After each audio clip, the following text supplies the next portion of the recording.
پتہ نہیں افروز کے ساتھ کیا ہوگا، کون جانے، کوئی امید کی کرن بھی تو نہیں ہے بس۔ اور اس بچے کی آمد بھلا ان حالات میں۔ پلیز آپی، تمکین نے شکایتی نظروں سے انہیں دیکھا۔ وہ جیسے ان کے دل میں ابھرتے خیالات کو جان گئی تھی۔ نہیں، اس کا ہونا ضروری تھا، بہت ضروری۔ آپ کو کیا پتہ آپی، اگر خدا نخواستہ افروز نہ رہے تو یہ ہوگا میرے جینے کا آسرا، میری زندگی کا جواز، افروز کی نشانی، اس نے دل ہی دل میں کہا تھا اور آنکھیں موند لی تھیں۔ تسکین نے اپنی ویل چیئر بالکل اس کے بیڈ کے قریب کر لی تھی اور پھر ہولے ہولے اس کے بالوں میں انگلیاں پھیرنے لگی تھیں۔ تمکین، تم کچھ لے نہیں رہی ہو؟ شہر بانو نے تمکین کی طرف دیکھا جو اپنی پلیٹ میں تھوڑے سے چاول ڈالے انہیں چمچ سے ادھر ادھر کر رہی تھی۔ بس آپا، جی نہیں چاہ رہا، اس نے بے دلی سے چمچ پلیٹ میں رکھ دیا۔ ایسا کیسے چلے گا بٹیا، یہ چند نوالے لیے ہیں تم نے؟ مہر بانو کے لہجے میں نرمی تھی۔ اس حالت میں تمہیں خود اپنی خوراک کا خیال رکھنا چاہیے۔ جی اماں، تمکین نے سامنے بیٹھی مہر بانو کی طرف دیکھا۔ خیال رکھتی ہوں، بس آج جی نہیں چاہ رہا۔ اس نے مہر بانو، شہر بانو اور پھر نادر خان کی طرف دیکھا جو کن اکھیوں سے اس کی طرف دیکھ رہا تھا۔ اس نے فوراً نظریں اس کی طرف سے ہٹا لی۔ ایسا کم ہی ہوتا تھا کہ ٹیبل پر وہ سب اکٹھے ہوں۔ مہر بانو عموماً اپنے کمرے میں ہی کھانا کھاتی تھیں، لیکن آج سب تھے۔ اماں اور شہر بانو اس کے سامنے بیٹھی تھیں اور دائیں طرف والی چیئر پر نادر خان تھا اور افروز۔ اس کے لبوں سے بے اختیار سسکی نکلی۔ کتنی خاموشی کے ساتھ وہ اس منظر سے نکل گیا تھا اور اب کبھی بھی اسے اس منظر کا حصہ نہیں بننا تھا۔ اس کے ساتھ والی کرسی ہمیشہ خالی رہے گی، ہمیشہ۔ اس روز وہ پتہ نہیں کب سو گئی تھی، اسے پتہ نہیں چلا تھا۔ وہ تو آنکھیں موندے آپی کی انگلیوں کو اپنے بالوں میں حرکت کرتے محسوس کر رہی تھی اور اسے بہت سکون مل رہا تھا۔ اور پھر پتہ نہیں کب نیند اس کی آنکھوں میں اتر آئی تھی اور پتہ نہیں کیوں آج کل اسے اتنی نیند آتی تھی، حالانکہ وہ بہت زیادہ سونے کی تو کبھی بھی عادی نہیں رہی تھی۔ اور جب اس کی آنکھ کھلی تو کمرے میں اندھیرا تھا۔ وہ ایک دم گھبرا کر باہر نکل آئی تھی۔ آپی لاؤنج میں اکیلی بیٹھی ٹی وی دیکھ رہی تھی، بوا کچن میں تھی۔ افروز کہاں ہے؟ بے اختیار اس کے لبوں سے نکلا تھا۔ وہ عقیل اور انکل کے ساتھ ہی چلا گیا تھا، تسکین نے بتایا تو وہ وہیں لاؤنج میں بیٹھ گئی۔ اب کیسی طبیعت ہے تمہاری؟ پتہ نہیں آپی، اتنا سونے کے بعد بھی عجیب سی بے چینی ہے۔ بوا جی، تسکین نے آواز دی، تمو کے لیے دودھ میں روح افزا ڈال کر لے آئیں۔ نہیں آپی، میرا جی نہیں چاہ رہا۔ گڑیا، تمہاری گھبراہٹ دور ہو جائے گی، اس سے تھوڑا سا لے لو۔ افروز نے کیا بتایا تھا، کب تک آئیں گے؟ اس نے سر ہلاتے ہوئے پوچھا۔ کچھ نہیں کہا تھا، تمہارا پوچھ رہا تھا۔ میں نے بتایا کہ سو رہی ہے تو کہنے لگا میں انکل اور عقیل کے ساتھ جا رہا ہوں۔ بوا دودھ لے آئی تھی۔ گھونٹ گھونٹ دودھ پیتے ہوئے وہ مسلسل افروز کے متعلق سوچتی رہی تھی۔ افروز کافی دیر سے آیا تھا اور اس نے کھانا بھی نہیں کھایا تھا۔ سوری آپی، مجھے ذرا بھی بھوک نہیں ہے، آپ لوگ پلیز کھانا کھا لیں، میں آرام کروں گا، کچھ تھکاوٹ سی ہو رہی ہے۔ دودھ بھجوا دوں افروز؟ آپی نے شفقت سے پوچھا۔ نہیں آپی، پلیز کچھ بھی نہیں، اور ہاں، صبح میں عقیل کے ساتھ اسلام آباد اور پھر وہاں سے ہی لاہور چلا جاؤں گا۔ تمکین کے ویزے کا پتہ کرنا ہے اور اپنا بھی ٹکٹ وغیرہ کروانا ہے اور پھر شوکت خانم سے چیک اپ کروانا ہے۔ آپی پلیز میرے لیے بہت دعا کریں کہ اللہ مجھے صرف چند سال اور زندگی کے دے دے، زیادہ نہیں، صرف چند سال۔ مجھے بہت ڈر لگ رہا ہے کہ میرے بعد کہیں۔ اللہ تمہیں بہت لمبی زندگی دے افروز، میرا تو رواں رواں تمہارے لیے دعا کرتا ہے، میرے اختیار میں ہو تو میں اپنی زندگی تمہیں دے دوں۔ ان کی آواز بھر آ گئی۔ افروز محبت سے ان کے ہاتھوں کو آنکھوں سے لگا کر اپنے کمرے میں چلا گیا تھا اور جب وہ کھانا کھا کر کمرے میں آئی تو وہ آنکھوں پر بازو رکھے سو رہا تھا۔ افروز، اس نے آہستہ سے اس کے بازو پر ہاتھ رکھا تو افروز نے بازو ہٹا کر آنکھیں کھول کر اسے دیکھا۔ اس کی آنکھیں سرخ ہو رہی تھیں۔ سوری افروز، میں نے آپ کو جگا دیا۔ نہیں، میں ابھی سویا نہیں تھا، سونے کی کوشش کر رہا تھا، سر میں درد ہو رہا ہے، میں آپ کا سر دباتی ہوں۔ وہ ہولے ہولے اس کا سر دبانے لگی تو اس نے آنکھیں بند کر لیں، پھر وہ جلد ہی سو گیا تھا۔ تمکین کو بہت دیر سے نیند آئی تھی، لیکن آدھی رات کو اچانک تمکین کی آنکھ کھل گئی۔ افروز گہرے گہرے سانس لے رہا تھا۔ افروز، اس نے گھبرا کر اس کے بازو پر ہاتھ رکھا۔ افروز کی پیشانی پسینے سے تر ہو رہی تھی اور ہونٹ بالکل سفید ہو رہے تھے۔ افروز، اس نے قدرے اونچی آواز میں اسے پکارا۔ افروز نے کچھ کہنے کے لیے لب کھولے تھے لیکن کچھ کہہ نہیں سکا تھا، بس بے بسی سے اس کی طرف دیکھ کر رہ گیا تھا۔ آپی، وہ دروازہ کھول کر باہر کی طرف بھاگی۔ آپی، تمو، افروز نے پوری طاقت صرف کر کے اسے آواز دی۔ اس نے پلٹ کر اسے دیکھا تو افروز اسے ہی دیکھ رہا تھا۔ افروز، وہ اس کے قریب آ گئی، اس کے ہونٹ ہولے ہولے ہل رہے تھے۔ تمکین نے بہت غور سے سنا، وہ کہہ رہا تھا میرا وقت آ گیا ہے شاید۔ نہیں آپی، وہ چیخی اور پھر چیختے ہوئے باہر نکل گئی۔ آپی اور بوا جاگ گئی تھیں۔ بوا نے فوراً ہی عقیل کو فون کیا تھا۔ آپی اس کے ساتھ ہی کمرے میں آئی تھیں۔ افروز، انہوں نے اس کے بازو پر ہاتھ رکھا تھا۔ تمکین رو رہی تھی اور بار بار اس کے لبوں سے نکل رہا تھا، نہیں نہیں افروز، آپ مجھے چھوڑ کر نہیں جا سکتے، نہیں۔ افروز نے آنکھیں کھول کر تسکین کی طرف دیکھا۔ اس کی آنکھوں میں بے بسی اور حسرت تھی۔ پھر عقیل، اس کے ابو امی سبھی آ گئے تھے۔ میں نے ایمبولینس کے لیے فون کر دیا ہے، اسپتال لے چلتے ہیں۔ ڈاکٹر کو بھی میں نے احتیاطاً فون کر دیا ہے، آ رہے ہیں۔ افروز بیٹا حوصلہ کرو۔ ماموں اس کا ہاتھ تھامے اسے تسلی دے رہے تھے، لیکن وقت پورا ہو چکا تھا۔ اس نے ایک ہچکی لی اور پھر اس کی آنکھیں بند ہو گئیں۔ شاید بی پی لو ہو گیا ہے بوا، پلیز اپریٹس دیں، عقیل نے بلند آواز میں کہا تھا۔ وہ ساکت بیٹھی تھی۔ بی پی اپریٹس پر بی پی نہیں آ رہا تھا۔ ماموں جان نے افروز کی نبض پر ہاتھ رکھا، اٹھا لیا، اور اب وہ عقیل سے کچھ کہہ رہے تھے، لیکن اسے کچھ سنائی نہیں دے رہا تھا۔ وہ خالی خالی آنکھوں سے افروز کو دیکھ رہی تھی۔ ماموں جان اس کے پاؤں سیدھے کر رہے تھے۔ انہوں نے اس کی آنکھوں پر ہاتھ رکھے تھے۔ وہ دیکھ رہی تھی بغیر پلک جھپکائے۔ پھر پہلے بوا نے اسے گلے لگایا تھا، لیکن وہ کسی پتھر کے بے جان مجسمے کی طرح ان کے بازوؤں میں جھول گئی تھی۔ پتہ نہیں کتنی دیر وہ بے ہوش رہی تھی۔ جب ہوش آیا تو وہ افروز کو پھلکوٹ لے جانے کی تیاری کر رہے تھے۔ ڈاکٹر نے بھی آ کر اس کی موت کی تصدیق کر دی تھی۔ اس نے ایک گہری سانس لے کر پانی کا گلاس اٹھایا اور 2 گھونٹ بھر کر رکھ دیا۔ بس کھا چکی؟ اسے اٹھتے دیکھ کر مہربانوں نے پوچھا۔ یہ سوپ تو چکھو، صرف تمہارے لیے بنوایا ہے۔ سوری آپا، اس وقت جی نہیں چاہ رہا، رات کو پی لوں گی، اس نے معذرت کی۔ شہر بانو، یہ تھوڑا سا سوپ مجھے دے دو۔ مہربانوں نے باؤل کی طرف ہاتھ بڑھایا تو شہر بانو نے بے اختیار باؤل کو اپنی طرف کر لیا۔ نہیں اماں، یہ تمکین کے لیے تھا۔ تو مہربانوں نے بھویں اچکائیں۔ اس نے نہیں پینا، اور اگر رات کو پیے گی بھی تو کتنا پیے گی؟ جانتی ہوں میں کتنا کھاتی پیتی ہے وہ، مجھے روٹی کھانے کا جی نہیں چاہ رہا، تھوڑا سوپ لے لیتی ہوں۔ نہیں اماں، شہر بانو نے باؤل کچھ اور اپنی طرف کھسکا لیا۔ اس میں نمک زیادہ ہے، آپ کا بی پی ہائی ہو جائے گا۔ اب کی بار مہربانوں نے کچھ نہیں کہا تھا، بس عجیب نظروں سے شہر بانو کو دیکھنے لگی تھی۔ تبھی نادر خان نے کھڑے ہوتے ہوئے سب کی توجہ اپنی طرف مبذول کروا لی تھی۔ میں آج ایبٹ آباد جا رہا ہوں، کل آؤں گا۔ کیوں؟ مہربانوں نے اس کی طرف دیکھا۔ صبح تو تم کہہ رہے تھے ہفتہ بھر رہوں گا۔ دیکھو نادر خان، شہر بانو تمہاری بیوی ہے اور تم ہو کہ مہینے مہینے اس کی خبر نہیں لیتے۔ کام ہوتے ہیں اماں، اس نے ناگواری سے مہربانوں کی طرف دیکھا۔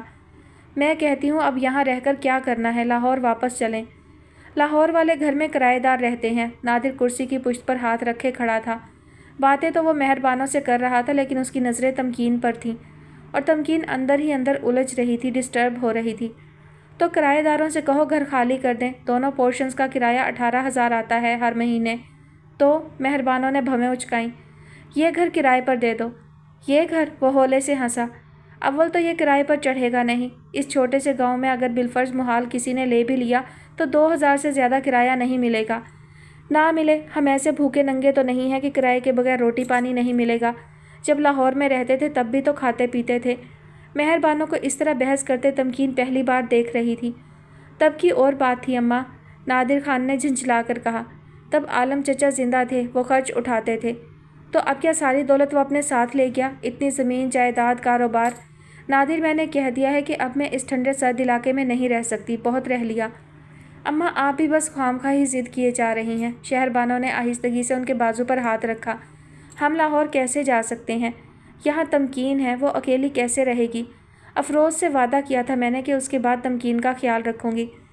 میں رہ لوں گی آپا، پلیز آپ میرے لیے پریشان نہ ہو، میں بوا کو بلا لوں گی یہاں۔ میں ضد کر رہی ہوں یا تم لوگوں کے دماغ میں فطور آ گیا ہے؟ مہربانوں کا موڈ سخت خراب تھا، وہ ایک دم اٹھ کر اپنے کمرے کی طرف چلی گئیں۔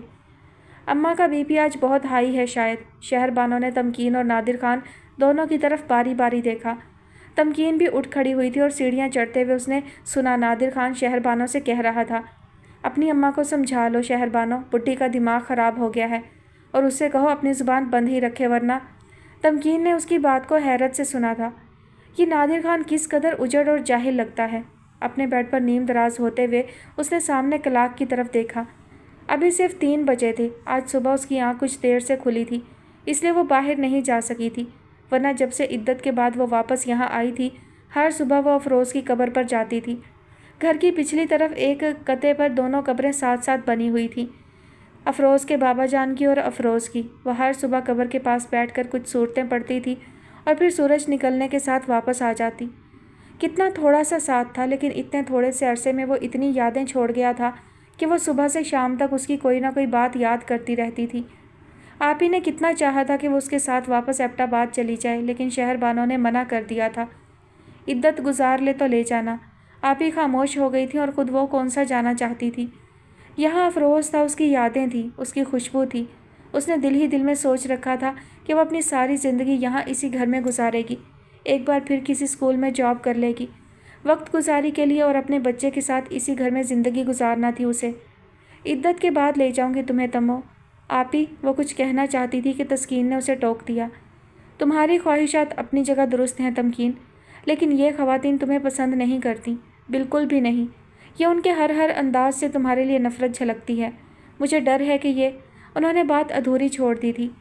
عقیل نے بھی کہا ہے کہ تمہیں ایبٹ آباد لے آؤں، ڈلیوری کے بعد پھر سوچیں گے کہ تم نے آگے کیا کرنا ہے۔ افروز نے بہت کچھ تمہارے اور بچے کے لیے چھوڑا ہے۔ عقیل کے پاس سب کاغذات ہیں، لیکن تمو، زندگی ایسے نہیں گزر سکتی۔ آپی پلیز، وہ رو دی تھی۔ تب انہوں نے اسے گلے لگا لیا تھا اور وہ ہولے ہولے سی سکتی رہی تھی۔ تم ان سارے دنوں میں اچھی طرح سوچ لینا تمو، تم ہمیشہ یہاں نہیں رہ سکتی، بلکہ یہ لوگ تمہیں رہنے بھی نہیں دیں گے۔ میں تو حیران ہوں انہوں نے عدت تک تمہیں کیوں روکا، لیکن وہ جانتی تھی اسے کچھ نہیں سوچنا۔ اس نے ہمیشہ کے لیے یہاں ہی رہنے کا فیصلہ کر لیا تھا۔ اب یہی اس کا گھر تھا۔ افروز نہیں رہا تھا تب بھی اسے یہیں رہنا تھا۔ وہ عدت کے بعد آپی سے ملنے ایبٹ آباد جائے گی تو سب بتا دے انہیں، لیکن اسے عدت کے بعد ایبٹ آباد لے جانے کا کہنے والی آپی افروز کی موت کے صرف 2 ماہ اور 10 دن بعد اسے چھوڑ کر چلی گئی۔ بی پی تو ان کا اکثر شوٹ کر جاتا تھا، لیکن اب کی بار انہیں شدید ہارٹ اٹیک ہوا تھا اور اسپتال لے جاتے ہوئے راستے میں ہی ان کے دل نے کام کرنا چھوڑ دیا۔ عقیل کا فون آیا تھا، آپی کی حالت سیریس ہے، کسی طرح پہنچ جاؤ۔ تب آپا اور دلبر کے ساتھ وہ ایبٹ آباد آئی تھی، لیکن اس کی پیاری آپی، اس پر جان چھڑکنے والی آپی اسے چھوڑ کر چلی گئی تھی۔ وہ بوا کے گلے لگ کر تڑپ تڑپ کر روئی تھی، ہفتوں روتی رہی۔ ابھی تو افروز کی موت کا غم تازہ تھا اور آپی بھی چلی گئی تھیں۔ آپا 2 دن بعد چلی گئیں، بس وہ تھی اور بوا تھی۔ وہ تو جیسے اپنے آپ سے بیگانہ ہو گئی تھی۔ بوا زبردستی کھلاتی، کپڑے استری کر کے ہاتھ میں پکڑاتی، وہ تو جیسے بے جان مجسمے میں بدل گئی تھی۔ اس کے ساتھ ایسا کیوں ہوا تھا؟ یہ کوئی آزمائش تھی؟ کسی غلطی کی سزا تھی؟ کیا تھا؟ خدیجہ چند دن اس کے پاس رہ کر گئی تھی، کتنا ہی اسے سمجھاتی کہ یہی اللہ کی رضا تھی، لیکن اسے کچھ سمجھ نہ آتا، وہ روئے چلی جاتی۔ آنٹی بھی ہر دوسرے تیسرے دن آتی تھیں، انہوں نے بھی سمجھایا، لیکن اس کا دکھ کم ہونے میں نہیں آ رہا تھا۔ سنبھلتے سنبھلتے بھی تقریباً 2 مہینے گزر گئے تھے۔ میں یہاں کیوں رہ رہی ہوں؟ اس نے خود سے پوچھا تھا۔ مجھے تو پھلکوٹ میں ہونا چاہیے، اپنے گھر۔ بوا جی، میں اب گھر جاؤں گی، اس نے ایک روز بوا سے کہا تھا۔ ان 2 مہینوں میں آپا اور اماں نے ایک بار بھی فون نہیں کیا تھا۔ اسے اب احساس ہوا تھا۔ بوا، آپا یا اماں کا فون نہیں آیا؟ بٹیا، تم جب یہاں آئی تو عدت میں تھیں، تمہاری آپا کہہ گئی تھیں کہ اب عدت کے باقی دن تم یہاں ہی رہنا۔ انہیں پسند نہیں تھا کہ عدت میں پھر تم گھر سے نکلو۔ 2-3 دن باقی ہیں تمہاری عدت میں، چلی جانا۔ اچھا، تبھی عقیل اور انکل ادھر نہیں آتے تھے، اس نے جیسے اپنے آپ سے کہا تھا۔ ہاں بیٹا، باہر سے تو عقیل میاں روز ہی خیریت پوچھ کر جاتے ہیں۔ افروز، اس نے سسکی لی۔ سب کچھ کتنی جلدی جلدی ہو گیا۔ جولائی میں افروز کی بیماری کا پتہ چلا تھا جب وہ کاکان سے واپس آئے تھے۔ وہ زندگی سے کس قدر نا امید تھا۔ پھر اگست میں لاہور میں اپنے آنگن میں کھلنے والے پھول کی خبر پا کر اس نے زندگی کی لگن ایک بار پھر اپنے اندر محسوس کی تھی۔ ستمبر اور پھر اکتوبر، صرف 2 ماہ بعد وہ کتنی خاموشی سے چلا گیا تھا۔ یہاں اسی گھر، اسی کمرے میں اس نے آخری سانس لی تھی۔ وہ اکتوبر کی 8 تاریخ تھی۔ اسے تو دوبارہ واپس امریکہ جانا تھا اور اس کی آنکھوں میں آنسو آ گئے تو بوا نے اسے گلے لگا لیا تھا اور کتنی ہی دیر وہ ان کے گلے لگے سسکتی رہی تھی۔ اگلی صبح اچانک ہی آپا دلبر کے ساتھ آ گئی تھی۔ وہ اپنے کمرے میں لیٹی تھی جب بوا نے اسے آپا کی آمد کا بتایا تھا۔ وہ یکدم اٹھ کھڑی ہوئی تھی۔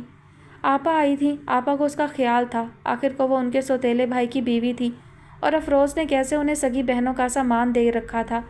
آپا لاؤنج میں بیٹھی تھیں، وہ بے اختیار ان کی طرف بڑھی تھی، لیکن آپا تو حیرت سے آنکھیں پھاڑے اسے دیکھ رہی تھیں۔ یہ… انہوں نے اس کی طرف اشارہ کیا تو بےحد گھبرا کر اس نے دوپٹہ اچھی طرح اپنے گرد پھیلا لیا۔ یہ… آپا اتنا حیران سی کھڑی تھی کہ اس سے ملنا بھی بھول گئی تھی۔ اور تم نے ذکر تک نہیں کیا؟ ان کی پیشانی پر ناگواری سی شکنیں سی پڑی تھیں۔ اور نہ ہی افروز نے۔ ہم کوئی تمہارے دشمن تھے؟ خوش ہی ہوتی، اماں بیچاری تو ہر لمحہ کڑ کڑ کر مرتی رہیں کہ ان کے چچا کا نام و نشان باقی نہ رہا۔ وہ آپا بس افروز کی بیماری، وہ شرمندہ سی ہو گئی تھی۔ اب بھی کاہے کو پتہ چلنا تھا، اگر جو میں نہ آتی تو۔ نہیں آپا، مجھے آنا تو تھا 1-2 روز تک، آخر کب تک یہاں رہتی؟ مڑ کر اپنے گھر ہی آنا تھا۔ اپنا گھر؟ وہ عجیب سی ہنسی تھی۔ وہ ناسمجھی سے انہیں دیکھنے لگی، تب بوا نے نرمی سے کہا، بٹیا اتنی کم عمری، یکدم 2 صدمے۔ بٹیا کی تو حالت ہی خراب تھی، کسی بات کا ہوش نہ تھا۔ 2-4 دن ہوئے سنبھلی ہے تو میں نے ہی کہا کہ چند دن رہ گئے ہیں عدت پوری ہونے میں، پھر چلی جانا۔ آپا کا موڈ کافی دیر تک بے حد خراب رہا تھا۔ میں تو آئی تھی کہ پتہ کروں کہ افروز نے تمہارے نام بھی کچھ کیا ہے، پہاڑ سی زندگی کیسے گزرے گی؟ سنا ہے امریکہ والے پینشن وینشن بھی دیتے ہیں۔ افروز نے تو جاب چھوڑ دی تھی شاید، لیکن مجھے کچھ علم نہیں، عقیل بھائی کو پتہ ہوگا۔ تو عقیل نے اتنے دنوں میں آ کر نہیں بتایا تمہیں؟ آپا کا انداز ہنوز وہی تھا۔ کیسی باتیں کرتی ہو بیٹیا، تمکین بیٹی تو عدت میں تھی، عقیل بھلا کیسے آتا؟ او ہاں اچھا۔ وہ کچھ دیر بعد چلی گئی تھیں۔ تمکین ان کے رویے پر حیران ہوتی رہی تھی۔ کیا آپا نہیں چاہتی کہ میں وہاں آؤں؟ اس نے بوا سے پوچھا تھا۔ سچ تو یہ ہے کہ تم نے اب وہاں جا کر کرنا بھی کیا ہے؟ وہاں کون ہے تمہارا؟ وہ جس سے رشتہ تھا وہی نہیں رہا۔ میں تو کہتی ہوں اپنا سامان لے کر یہاں ہی آ جاؤ۔ میں جب تک ہوں تمہارے ساتھ ہوں، آس پاس سب برسوں سے جاننے والے ہیں۔ لیکن بوا وہ میرا گھر ہے، افروز کہتے تھے وہ اسے میرے نام کر دیں گے، اور مجھے تو وہاں ہی رہنا ہے، ہمیشہ اپنے بچے کے ساتھ۔ بڑی لمبی حیاتی ہے پتر۔ بوا ایک ٹھنڈی سانس لے کر رہ گئی تھی۔ عقیل اور انکل بھی اس کے وہاں اکیلا جا کر رہنے کے حق میں نہیں تھے۔ بہتر ہے کہ اپنا سامان وغیرہ لے کر واپس آ جاؤ، انکل نے کہا تھا۔ عقیل اور بوا تمہارے ساتھ چلے جائیں گے، ایک دن رک جاؤ مزید تو۔ وہ خاموش رہی تھی۔ 4 ماہ 10 دن گزر گئے تھے افروز کے بغیر، کتنے چپکے اور خاموشی سے۔ اور اب رات کو عقیل نے آ کر اسے بہت سارے کاغذات دیے تھے، بینک کے کاغذات، پھلکوٹ والے کاٹیج کی ملکیت کے کاغذات، اور بھی جانے کیا کیا تھا۔ تمو دیکھ لو سب۔ لیکن اس کی آنکھوں کے آگے تو دھند چھا رہی تھی جب افروز اس سے مختلف کاغذات پر دستخط کروا رہا تھا۔ وہ کتنا چڑی تھی۔ یہ ضروری ہے تمو، یہ فائل آپ اپنے ہی پاس رکھیں عقیل بھائی۔ میرا خیال ہے تم یہ لاکر میں رکھ دو۔ صبح میرے ساتھ بینک چلنا، لاکر لے لیں گے۔ یہاں گھر میں بھی اگر کچھ ایسا ہے تو لاکر میں رکھ دو، آپی کی جولری۔ اور جب تک تم پھلکوٹ میں ہو، بوا ہمارے گھر رہیں گی، تو گھر بند رہے گا۔ جلدی یا بدیر تمہیں واپس آنا ہی ہوگا تمو۔ میں نہیں سمجھتا کہ وہاں تمہارا رہنا مناسب ہوگا۔ اگر افروز کو کچھ مہلت مل جاتی تو وہ بھی شاید تمہیں وہاں تنہا رہنے سے منع کر دیتا۔ اگر میرے لیے وہاں رہنا مشکل ہوا تو میں واپس آ جاؤں گی عقیل بھائی۔ اس کی آواز بھرا گئی تھی، اور اگلے روز جب وہ بینک سے واپس آئی تو آپا آئی ہوئی تھیں۔ میں تمہیں لینے آئی ہوں تمکین۔ آج ان کا رویہ سراسر بدلا ہوا تھا۔ وہ بہت محبت اور گرم جوشی سے ملی تھیں، اور اس کے بچے اور اس کی صحت کے لیے تشویش کا اظہار کیا تھا۔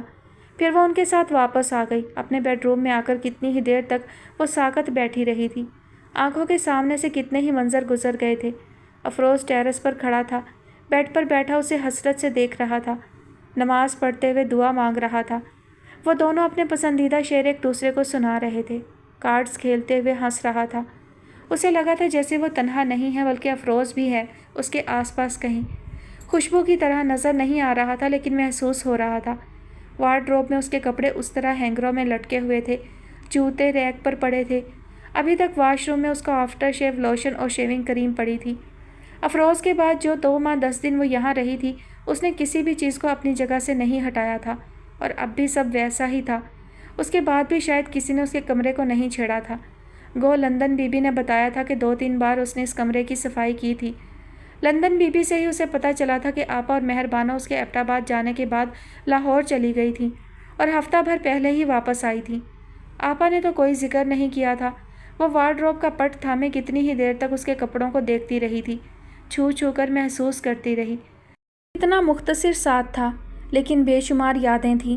افروز، اس نے سسکی لی تھی، یہاں ہر چیز ایسی ہے، کوئی موسم نہیں بدلا، تیرا کمرہ بھی ویسا ہی پڑا ہے جس طرح تو نے اسے دیکھا تھا، چھوڑا تھا، تیرے بستر کے پہلو میں رکھی میز پر اب بھی دھرا ہے کپ وہ کافی کا کہ جس کے خشک اور ٹوٹے کناروں پر ابھی تک وسوسوں اور خواہشوں کی جھاگ کے دھبے نمایاں ہیں، تیرے چپل بھی رکھے ہیں کہ جن کے بے ثمر تلووں سے وہ سب خواب لپٹے ہیں جو اتنا روندے جانے پر بھی اب تک سانس لیتے ہیں، تیرے کپڑے جو غم کی بارشوں میں دھل کے آئے ہیں، میری الماری کے ہینگروں میں اب بھی لٹکے ہیں دلاسوں کا وہ گیلا تولیہ اور ہچکیوں کا وہ ادھ کھلا صابن چمکتے واش بیسن پر پڑے ہیں۔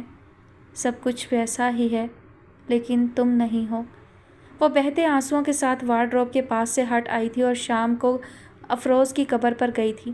ان 10 دنوں میں یہ اس نے اپنا معمول بنا لیا تھا، اور یہاں آنے کے 5 دن بعد وہ واقعہ پیش آ گیا تھا۔ شاید میرا وہم ہی ہوگا، بھلا ایک اجنبی کو مجھ سے کیا دشمنی ہو سکتی ہے؟ وہ لوئی والا شخص پتہ نہیں کون تھا، شاید یوں ہی وہاں آ گیا ہو اور میں پاگلوں کی طرح خوفزدہ ہو کر بھاگ کھڑی ہوئی۔ خدا نہ خواستہ اگر کچھ نقصان ہو جاتا تو؟ اس نے وحشت سے اپنے پیٹ پر ہاتھ رکھا۔ پتہ نہیں وہ کیسا ہوگا، افروز کی طرح یا میرے جیسا، اور اللہ کا کتنا کرم ہے کہ یہ ہے میرے پاس افروز کی نشانی۔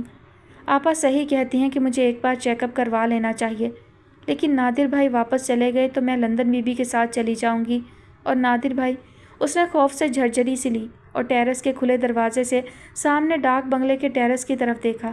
ٹیرس خالی تھا۔ میں بھی، اس نے ہولے سے سر کو جھٹکا۔ اب وہ اتنا فارغ بھی نہیں ہوگا کہ ہر وقت ٹیرس پر ہی نظر آئے۔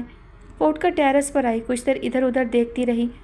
مارچ کا مہینہ تھا، بہار کی آمد تھی، میدانوں میں تو بہار پوری طرح جلوہ گر ہوگی، لیکن یہاں ابھی سامنے پہاڑوں پر سفید برف چمکتی تھی اور اسے وہاں ٹیرس پر کھڑے کھڑے ابھی بھی خنکی سی محسوس ہوتی تھی۔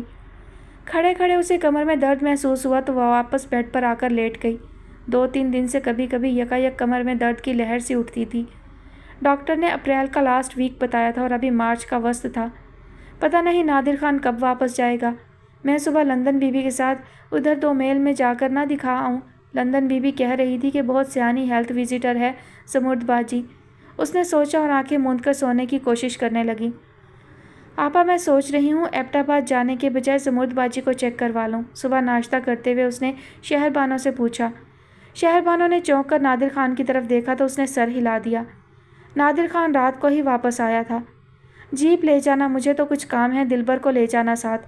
دلبر بھی اب اچھی خاصی ڈرائیونگ کر لیتا ہے۔ تمکین نے سکون کی سانس لی تھی، اور اگر نادر خان ساتھ جانے کو کہتے بھی تو وہ انکار کر دیتی۔ پہلی بار تھی کہ وہ اتنے دنوں کے لیے آیا تھا۔ آج ناشتے پر صرف وہ تینوں ہی تھے۔ اماں نے ناشتہ اپنے کمرے میں ہی کیا تھا۔ وہ ناشتہ کر کے اپنے کمرے میں آ گئی تھی۔ کچھ دیر تک اپنی اور افروز کی شادی کی تصویر کو دیکھتی رہی۔ کبھی کبھی خوشیاں کتنی تھوڑی مدت کے لیے انسان کی زندگی میں آتی ہیں۔ پلکیں نم ہو گئیں تو وہ تصویر کے پاس سے ہٹ آئی۔ کچھ دیر بعد تیار ہو کر وہ نیچے آئی تو لاؤنج میں کوئی نہیں تھا۔ دلبر اور لندن بی بی اس کے ساتھ جانے کو تیار تھے۔ آپا کہاں ہیں؟ صاحب اور بیگم صاحب کہیں باہر چلے گئے ہیں، وہ کہہ گئے تھے کہ آپ چلی جائیں۔ اچھا۔ وہ اچھی طرح اپنے گرد چادر لپیٹتی ہوئی باہر نکلی۔ باہر جیپ کے پاس ہی وہ کھڑا تھا، وہی ریسٹ ہاؤس والا۔ ایک ہاتھ جیپ پر رکھے وہ آنکھوں سے دوربین لگائے کہیں سامنے دیکھ رہا تھا۔ سلام صاحب۔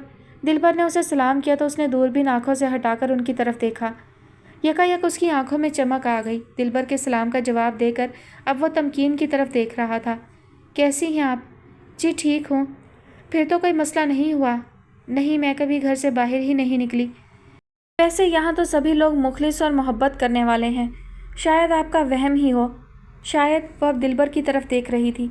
اوہ سوری، آپ لوگ شاید کہیں جا رہے تھے۔ جی صاحب۔ دلبر نے جیپ کا دروازہ کھولا۔ تم پھر نہیں آئے یار؟ اب وہ دلبر کی طرف متوجہ ہو گیا تھا۔ آج آؤں گا ماما سے ملنے۔ اوکے، پھر شام میں گپ شپ لگے گی۔ اس نے ایک نظر خاموش کھڑی تمکین کو دیکھا اور پھر لمبے لمبے ڈگ بھرتا ہوا سڑک کراس کرنے لگا۔ تمکین نے سیٹ کی پشت سے سر ٹکاتے ہوئے آنکھیں موند لی تھیں۔ کمر میں اب بھی ہلکی ہلکی درد کی لہریں اٹھ رہی تھیں۔ مجھے اتنی بے پرواہی نہیں کرنی چاہیے تھی، لیکن نہ آپی رہی نہ افروز۔ کون تھا جو میرا خیال رکھتا؟ زبردستی مجھے ڈاکٹر کے پاس لے کر جاتا۔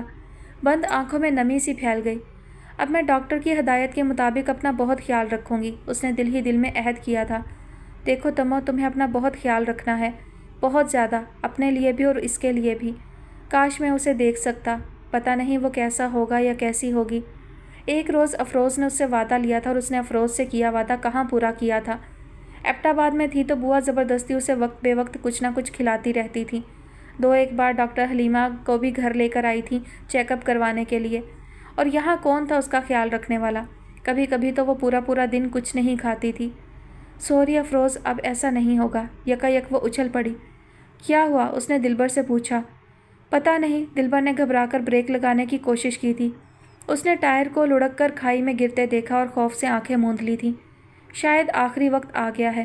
ایک طرف کھائی تھی اور دوسری طرف اونچے پہاڑ۔ بریک بھی کام نہیں کر رہے۔ اس نے دلبر کی بڑبڑاہٹ سنی تھی اور پھر لندن بی بی نے مضبوطی سے اس کا بازو پکڑا تھا۔ وہ دل ہی دل میں کلمہ پڑھنے لگی تھی جب دلبر کی آواز سنائی دی۔ خدایا شکر ہے۔ اس نے آنکھیں کھول دیں۔ جیپ رک گئی تھی۔ دلبر نے تیزی سے نیچے اتر کر بڑا سا پتھر گھسیٹ کر جیپ کے نیچے رکھا۔ یہ کیسے ہوا؟ وہ اور لندن بی بی بھی اتر آئی تھیں۔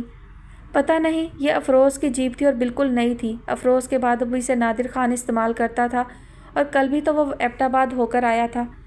تم نے چیک نہیں کی تھی جیپ؟ نہیں، دلبر شرمندہ ہوا۔ صاحب نے کہا تھا سب ٹھیک ہے۔ ابھی وہ یہاں کھڑے سوچ ہی رہے تھے کیا کریں کہ پھلکوٹ کی طرف سے ایک جیپ آتی دکھائی دی جو ذرا فاصلے پر رک گئی اور پھر اس میں سے دانیال مرزا اتر کر قریب آ گیا۔ خیریت؟ دلبر نے اسے تفصیل بتائی تو اس نے قریب آ کر گاڑی کا جائزہ لیا، بریک چیک کیے اور معنی خیز انداز میں سر ہلاتا ہوا اس کی طرف متوجہ ہو گیا۔ لگتا ہے قسمت آپ پر بہت ہی مہربان ہے میم، ورنہ تو جس طرح… خیر اللہ کا شکر ادا کریں، گھر جا کر کچھ صدقہ ودقہ دے دیں اور پلیز آپ کہاں جا رہی ہیں میں آپ کو پہنچا دیتا ہوں۔ آپ کہاں جا رہے ہو صاحب؟ بڑی مہربانی ہوگی ہم کو بھی لے جاؤ تو، تمکین کے بجائے لندن بی بی نے جواب دیا۔ میں جا تو ایبٹ آباد رہا ہوں لیکن آپ کو جہاں جانا ہے وہاں پہنچا دوں گا۔ ہمیں تو صاحب 2 میل جانا ہے زمرد باجی کے اسپتال تک، بس وہاں اتار دینا۔ تمکین خاموش کھڑی تھی۔ آئیے پلیز۔ تمکین نے ایک نظر دلبر کی طرف دیکھا۔ آپ جائیں بی بی، میں ادھر جیپ کا کچھ کرتا ہوں۔ اسپیئر ویل تو ہوگا؟ تمکین کو خاموش دیکھ کر اس نے پوچھا۔ جی صاحب، لیکن صاحب آپ نے تو ادھر سے ہی جانا ہے، ہمارا بی بی کو لے جاؤ، ہم جیپ واپس لے جائے گا، ہم اب بی بی کو نہیں لے کر جائے گا اس جیپ میں، ڈر گیا ہم۔ پلیز آپ کیا سوچ رہی ہیں؟ میں کوئی ڈاکو لٹیرا نہیں ہوں، ایک معزز شخص ہوں۔ آ جاؤ بی بی صاحب۔ لندن بی بی نے بھی کہا تو وہ خاموشی سے جیپ میں بیٹھ گئی۔ میں… جیپ سٹارٹ کرتے ہوئے اس نے ذرا سا مڑ کر پیچھے دیکھا۔ میرا نام دانیال مرزا ہے، میں یہاں چلغوزوں پر تحقیق کرنے آیا ہوں۔ پہلے بھی کچھ لوگ آئے تھے، چلغوزوں کے درخت تیزی سے ضائع ہو رہے ہیں تو اس کی کیا وجہ ہے اور کیا ہم ان درختوں میں اضافہ کر سکتے ہیں؟ ایک خاص قسم کا کیڑا لگ رہا ہے ان کو۔ تمکین نے صرف سر ہلا دیا۔ خدا نے واقعی کرم کیا تھا، لیکن کیا قسمت اس پر مہربان تھی؟ اگر ایسا ہوتا تو افروز کیوں جاتا؟ آپ ہی بھی یوں اسے تنہا چھوڑ کر نہ جاتی، وہ سوچ رہی تھی۔ اسے خاموش دیکھ کر دانیال مرزا بھی خاموش ہو گیا تھا۔ 2 میل پہنچ کر اس نے لندن بی بی سے زمرد باجی کے اسپتال کا پوچھا۔ بس جی ہمیں یہاں ہی اتار دو، اڈے پر ہم چلے جائیں گے، آپ اپنا راہ کھوٹا نہ کرو، لندن بی بی نے کہا تو تمکین نے اپنی چادر کو اچھی طرح لپیٹا۔ پلیز راستہ بتائیں، کوئی فرق نہیں پڑتا، اس نے بہت سنجیدگی سے کہا تو لندن بی بی اسے راستہ سمجھانے لگی۔ شکریہ، آپ کو زحمت ہوئی، جیپ سے اتر کر تمکین نے آہستگی سے کہا۔ مجھے بالکل زحمت نہیں ہوئی میم، میں نے یہاں سے ہی گزرنا تھا۔ ہلکی سی مسکراہٹ نے اس کے لبوں کو چھوا۔ اور مجھے اس طرح کی فارمیلٹیز بالکل پسند نہیں ہیں، میں بہت بے تکلف بندہ ہوں۔ وہ جیپ کی طرف مڑ گیا۔ زمرد باجی واقعی بہت تجربے کار تھی اور بہت اخلاق سے پیش آئی تھی۔ سب ٹھیک ہے بی بی، گھبرانے کی ضرورت نہیں، ہر چیز نارمل ہے، یہ کچھ دوائیں باقاعدگی سے استعمال کرو، انشاءاللہ سب خیریت ہوگی۔ جب وہ اس ایک کمرے کے اسپتال سے باہر نکلی تو دانیال مرزا کی جیپ وہیں کھڑی تھی۔ انہیں آتے دیکھ کر وہ جیپ سے نکل آیا۔ آئیے پلیز، اس نے دروازہ کھولا۔ آپ ایبٹ آباد نہیں گئے؟ تمکین کو حیرت ہوئی۔ نہیں، میرا ارادہ بدل گیا تھا، واپس جا رہا تھا تو خیال آیا کہ آپ نے بھی جانا ہوگا، لیتا چلوں۔ آپ نے خوامخواہ… تمکین نے کچھ کہنا چاہا لیکن اس نے ٹوک دیا۔ میں نے کوئی زحمت نہیں کی، پلیز بیٹھیں۔ آپا لاؤنج میں ہی بیٹھی تھیں لیکن ان کا موڈ خراب تھا۔ دلبر نے واپس آ کر تفصیل بتا دی تھی لیکن انہوں نے تمکین سے کچھ نہیں پوچھا تھا۔ ہاں مہربانہ جو اسی وقت اپنے کمرے سے نکلی تھی، انہوں نے تمکین کی طرف دیکھا۔ تم ڈاکٹر کی طرف گئی تھی، کیا کہا اس نے؟ کیس نارمل ہی ہے، کوئی پریشانی والی بات نہیں۔ میں تو کہتی ہوں اگلے مہینے تم ایبٹ آباد ہی چلی جاؤ، وقت بے وقت اسپتال جانا پڑا تو یہاں سے تو مسئلہ بن جائے گا۔ وہاں افروز کے ماموں کا گھر ہے، وہاں رہ لینا، اپنی بوا کو بلوا لینا یا پھر اپنے گھر میں ہی بوا کے ساتھ رہ لو۔ اماں آپ بھی ہمیشہ الٹی باتیں کرتی ہیں، کبھی جو سوچ کر کوئی بات کی ہو، شہر بانو نے غصے سے کہا۔ تو کیا غلط کہا ہے میں نے؟ مہر بانو اب شہر بانو کی طرف دیکھ رہی تھی۔ صحیح بھی نہیں اماں، آپ خوامخواہ مشورے نہ دیا کریں، ڈاکٹر نے ڈیٹ بتا رکھی ہے، 1 دن پہلے جائیں گے ایبٹ آباد، پھر جیپ گھر میں موجود ہے، دلبر ہے، کوئی مسئلہ اچانک ہو گیا تو جا سکتے ہیں، پرائے گھر جا کر رہنے کی کیا ضرورت ہے؟ پرایا گھر کیوں؟ مہربانوں نے چڑھ کر کہا۔ افروز کے ماموں کا گھر ہے، تجھ سے زیادہ ہمدرد ہوں گے اس کے، پھر بس اماں آپ تو سٹھیا گئی ہیں، شہر بانو کی پیشانی پر شکنیں تھیں۔ اماں آپ پریشان نہ ہو، تمکین نے جو اس دوران خاموش کھڑی تھی مہر بانو کے بازو پر اپنا ہاتھ رکھا۔ جب مجھے لگا کہ یہاں مسئلہ ہو سکتا ہے تو میں چلی جاؤں گی، اور پھر شکیل ماموں کا گھر میرے لیے ہرگز پرایا نہیں ہے، میں بچپن سے اس گھر میں کھیل کود کر بڑی ہوئی ہوں۔ مہر بانو سے بات کر کے وہ شہر بانو کی طرف دیکھنے لگی تھی۔ شہر بانو نے اب کی بار کچھ نہیں کہا تھا اور ایک غصیلی نظر مہر بانو پر ڈال کر لاؤنج سے باہر نکل گئی تھی۔ یہ لڑکی بھی میری سمجھ میں نہیں آتا کہ کب اور کیا کرے گی۔ مہر بانو بھی بڑبڑاتے ہوئے اس کے پیچھے ہی باہر نکل گئیں۔ تمکین وہیں صوفے پر بیٹھ گئی تھی۔ وہ فیصلہ نہیں کر پا رہی تھی کہ آیا وہ یہاں رہے یا ایبٹ آباد چلی جائے۔ عقیل اور خدیجہ بھی اسے ایبٹ آباد آنے کے لیے کہہ چکے تھے، لیکن اس کا دل نہیں مانتا تھا۔ یہاں اس گھر میں اس کے بیڈ روم میں جگہ جگہ افروز کی یادیں تھیں۔ اس کے ہونے کا احساس ہوتا تھا، جیسے وہ اس کے آس پاس ارد گرد ہی کہیں موجود ہو۔ خیر ابھی تو مارچ ہے، اپریل شروع ہوتے ہی ایبٹ آباد چلی جاؤں گی۔ یوں بھی ڈاکٹر نے اسے 15 اپریل کی ڈیٹ دی تھی۔ وہ مطمئن سی ہو کر ٹی وی دیکھنے لگی۔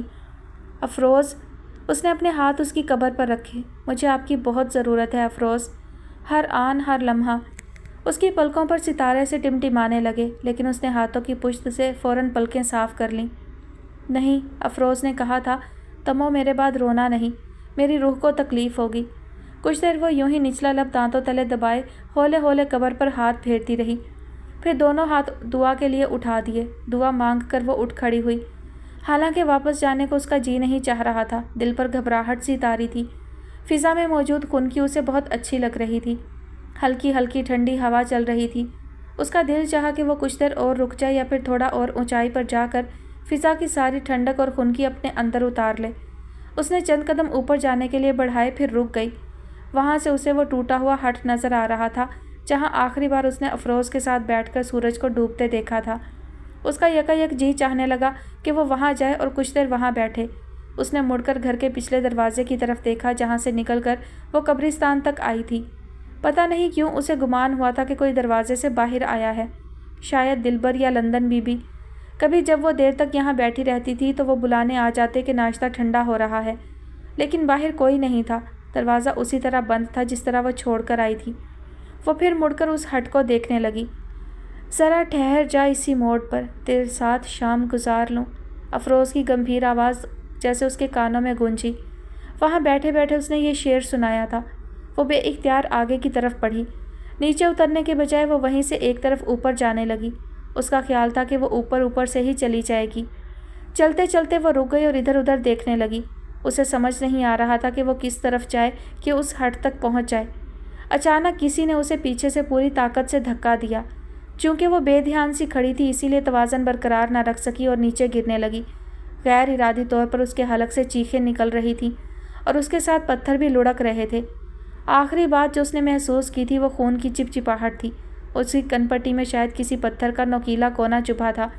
اس نے جسم کی پوری طاقت کے ساتھ مدد کے لیے پکارا تھا اور پھر جیسے سب کچھ نظروں کے سامنے سے معدوم ہو گیا تھا۔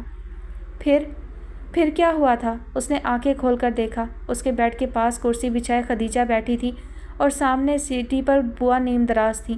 اس نے بازو اوپر اٹھانے کی کوشش کی تو اس کی سسکی نکل گئی۔ بازو میں ڈرپ کی سوئی لگی تھی اور قطرہ قطرہ گلوکوز اس کی رگوں میں اتر رہا تھا۔ پھر کیا ہوا تھا؟ اس نے یاد کرنے کی کوشش کی اور اس کی آنکھیں آنسوؤں سے بھر گئیں۔ دوبارہ اس کی آنکھ اسی اسپتال کے کمرے میں کھلی تھی اور سب کچھ ختم ہو چکا تھا۔ ڈاکٹر کو فوری طور پر سیزیرین کرنا پڑا تھا۔ وہ تو بچ گئی تھی، لیکن وہ بچہ جس کے مستقبل کو محفوظ کرنے کے لیے اپنے آخری دن بھی افروز مصروف رہا تھا، وہ دنیا میں آنے سے پہلے ہی موت کی آغوش میں چلا گیا تھا۔ بیٹا تھا تمکین، بوا اور خدیجہ نے اسے بتایا تھا۔ بالکل افروز کی طرح ہوتا اگر زندہ ہوتا، اور وہ اسے دیکھ بھی نہ سکی تھی۔ عقیل نے اپنے موبائل میں اس کی تصویر لی تھی لیکن ابھی تک وہ تصویر بھی نہیں دیکھ پائی تھی۔ اسے لگتا تھا جیسے وہ دیکھے گی تو دل پھٹ جائے گا۔ گرم گرم آنسو اس کی بند آنکھوں سے نکل کر اس کے رخساروں پر سے گرتے ہوئے گردن کو بھگوتے جا رہے تھے۔ خدیجہ جو کرسی کی پشت سے ٹیک لگائے آنکھیں موندے نیم دراز تھی، یکایک سیدھی ہو کر بیٹھی اور بے قراری سے تمکین کے رخسار پر ہاتھ رکھا۔ تمو حوصلہ کرو۔ کیسے خدیجہ؟ اس نے آنکھیں کھول دی تھیں اور زیادہ تیزی سے اس کے آنسو بہنے لگے تھے۔ میرا جی چاہتا ہے میں چیخیں مار مار کر روؤں، دیواروں سے سر ٹکراؤں۔ میرا جو نقصان ہو گیا ہے وہ کیسے پورا ہوگا؟ کون پورا کرے گا؟ کہاں سے لائے گا کوئی اسے جسے میں اپنے خون سے سینچ رہی تھی؟ جسے بڑا ہو کر میرا سہارا بننا تھا۔ وہ دہاڑے مار مار کر رونے لگی۔ نرس نے آ کر اسے سکون کا انجیکشن لگا دیا۔ پچھلے 6 دن سے اس کی یہی حالت تھی۔ وہ جب بھی ہوش میں آتی یوں ہی دہاڑے مار مار کر روتی، اپنا سر پلنگ کی پٹی سے ٹکراتی، بوا کے اور اس کے سامنے ہاتھ جوڑتی کہ اسے مر جانے دیں۔ ہولے ہولے اس کا رونا بند ہوا اور پھر وہ سسکیاں لیتے لیتے سو گئی۔ خدیجہ اس کے بازو پر ہاتھ رکھے تعصب سے اسے دیکھ رہی تھی۔ وہ اسی روز ہری پور سے ایبٹ آباد کچھ دن رہنے کے لیے آئی تھی اور آتے ہی اسے تمکین کے حادثے کا پتہ چلا تھا۔ اسپتال سے شاید شہر بانوں نے فون کر کے اطلاع دی تھی۔ عقیل بھائی اور اس کے بابا جان اسپتال گئے ہوئے تھے۔ عقیل بھائی تو وہیں رہ گئے تھے، لیکن بابا جان گھر آ گئے تھے اور انہوں نے ساری تفصیل بتائی تھی کہ پتہ نہیں کیسے وہ پہاڑی سے نیچے گر گئی۔ وہ تو اتفاق سے ریسٹ ہاؤس میں رہنے والا شخص واک پر نکلا تھا، اس نے اسے گرتے ہوئے دیکھا اور پھر اپنی جیپ میں شہر بانوں وغیرہ کے ساتھ یہاں لایا۔ وہ بابا جان کے ساتھ ہی اسپتال آ گئی تھی۔ بوا بھی وہیں تھی اور تب سے وہ اور بوا اس کے ساتھ اسپتال میں تھی۔ دن کو وہ گھر چلی جاتی تو عقیل آ جاتا تھا۔ شہر بانو تو اسی روز واپس چلی گئی تھی۔ اماں اکیلی ہیں وہاں، آپ لوگ تو ہیں نا اس کے پاس، اس لیے میں چلتی ہوں۔ وہ چلی گئی تھی اور وہاں جا کر صرف ایک بار ان کا فون آیا تھا۔ تمکین بیٹی کو کب تک یہاں رہنا ہے؟ بوا نے پوچھا تو خدیجہ چونک کر انہیں دیکھنے لگی۔ نرس بتا رہی تھی کہ کل صبح ڈسچارج کر دیں گے۔ بوا نے سر ہلا دیا۔ بیٹا میں تو کہتی ہوں تم ہی تمکین کو سمجھاؤ کہ وہ اب واپس آ جائے۔ وہاں پھلکوٹ میں کیا ہے، یہاں ایبٹ آباد میں رہے اور تمہارے ابا میاں دیکھ بھال کر کہیں شادی کر دیں۔ تنہا کب تک رہے گی؟ ان لوگوں کا بھی کوئی بھروسہ نہیں کب نکال باہر کریں، اب تو اولاد کا بھی آسرا نہیں رہا۔ خدیجہ نے جواب میں کچھ نہیں کہا تھا۔ وہ سب عقیل بھائی، اماں اور بابا جان سمیت تمکین کے خیر خواہ تھے، لیکن فیصلہ تو بہرحال اسی نے کرنا تھا، اور وہ کیا فیصلہ کرے گی اس کا اسے اندازہ نہ تھا۔ البتہ عقیل بھائی کا خیال تھا کہ وہ پھلکوٹ میں ہی رہنا پسند کرے گی۔ شاید آنے والے کسی وقت میں وہ پھلکوٹ سے چلی آئے، لیکن ابھی نہیں۔ وہ اپنے بچے کے ساتھ وہاں اسی گھر میں رہنا چاہتی تھی جہاں افروز کے ساتھ رہتی تھی، اور اب تو بچہ بھی نہیں رہا تھا۔ اس نے خاموش لیٹی تمکین کو دیکھا جو ہوش میں آتے ہی دیوانوں کی طرح چیخیں مارنے لگتی تھی۔ اس کا ذہن کسی طور بھی اس بات کو قبول نہیں کر رہا تھا کہ وہ اپنے بچے سے محروم ہو چکی ہے۔ یا اللہ اسے سکون اور صبر عطا فرما۔ خدیجہ نے دل ہی دل میں دعا کی اور اپنے بچوں سے بات کرنے کے لیے فون نمبر ملانے لگی۔ تمکین، وہ تیز تیز چلتی ہوئی جا رہی تھی۔ جب پیچھے سے کسی نے آواز دی تو اس نے رک کر پیچھے دیکھا۔ وہ لمبے لمبے ڈگ بھرتا ہوا اس کے قریب آ کھڑا ہوا۔ بہت تیز چلتی ہیں آپ، پتہ ہے میں کہاں سے آپ کے پیچھے آ رہا تھا؟ آپ کہاں تھی اتنے دنوں سے؟ یقین کریں میں بہت پریشان تھا۔ میں ایک بار اس اسپتال بھی گیا تھا، لیکن آپ وہاں سے جا چکی تھیں۔ دلبر نے بتایا کہ آپ ابھی ایبٹ آباد میں ہی ہیں، وہاں غالباً آپ کے کوئی عزیز رہتے ہیں۔ آپ کیسی ہیں اب؟ مجھے اس حادثے کا بہت افسوس ہے، میں جانتا ہوں چند لفظ ایک ماں کے دل کے زخم نہیں بھر سکتے، لیکن میں آپ سے اپنے دکھ کا اظہار کرنا چاہتا تھا۔ وہ اس کی بات سنے بغیر مسلسل تیز تیز بولتا جا رہا تھا۔ بہت شکریہ کہ آپ نے میرے لیے سوچا، اور اس کا بھی شکریہ کہ آپ مجھے ایبٹ آباد تک لائے، لیکن کاش آپ مجھے نہ لے جاتے۔ جب وہ نہیں رہا تھا تو مجھے کیا کرنا تھا جی کر؟ اس نے تڑپ کر تمکین کو دیکھا۔ بری بات ہے بی بی، اللہ کی دی ہوئی زندگی کے متعلق اس طرح نہیں کہنا چاہیے۔ تمکین نے بس ایک نظر اسے دیکھا اور آگے بڑھنے کے لیے قدم بڑھائے۔ وہ اس کے ساتھ ساتھ ہی چلنے لگا۔ آپ اس وقت کہاں جا رہی ہیں؟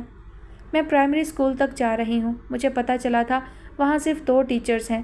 شادی سے پہلے میں بھی پڑھاتی تھی تو میں نے سوچا یہاں پڑھا دیا کروں، کچھ وقت پاس ہو جائے گا۔ یہ آپ نے بالکل صحیح سوچا ہے، لیکن پتہ نہیں اب وہاں کی انچارج مجھے پڑھانے کی اجازت بھی دیں گی یا نہیں، حالانکہ میں تو رضاکارانہ طور پر پڑھانا چاہتی ہوں بغیر کسی تنخواہ کے۔ ارے واہ، کیسے نہیں اجازت دیں گی؟ ضرور دیں گی، اس نے کہا تو تمکین نے چلتے چلتے ایک لمحے کو رک کر اس کی طرف دیکھا۔ کیا آپ انہیں جانتے ہیں؟ نہیں جانتا تو نہیں ہوں، لیکن مجھے پتہ ہے وہ شکر کریں گی کہ مفت میں کوئی پڑھانے والا مل گیا، ورنہ تو 1-2 سال یہاں کوئی ٹیچرز آتے ہی نہیں ہیں۔ تمکین سر ہلا کر پھر چلنے لگی، لیکن اب اسے اس کے ساتھ چلنے سے کوفت ہونے لگی تھی۔ اور اپنا گلالا ہے نا یار، سارے علاقے کے لوگ اس کی بات مانتے ہیں، اگر اس نے نہ رکھا تو مجھے بتائیے گا۔ تمکین نے کوئی جواب نہیں دیا تھا، لیکن اس نے ایک لمحے کے توقف کے بعد پھر بات شروع کر دی تھی، اور تمکین کو پہلی بار اندازہ ہوا تھا کہ وہ اتنا زیادہ اور بغیر رکے بولتا ہے۔ آپ کا حادثہ کیسے ہوا تھا؟ کیسے گر گئی تھیں؟ اف میں نہیں بتا سکتا، میں نے روڈ پر سے جب آپ کو لڑکتے ہوئے دیکھا تو کس طرح دیوانوں کی طرح بھاگا تھا، تب مجھے علم نہیں تھا کہ وہ آپ ہیں، لیکن جب کیا پاؤں پھسل گیا تھا؟ نہیں، بے اختیار تمکین کے لبوں سے نکلا۔ کیا؟ تو پھر کیسے گر گئی تھیں؟ اس نے حیرانی سے تمکین کو دیکھا۔ مجھے کسی نے دھکا دیا تھا،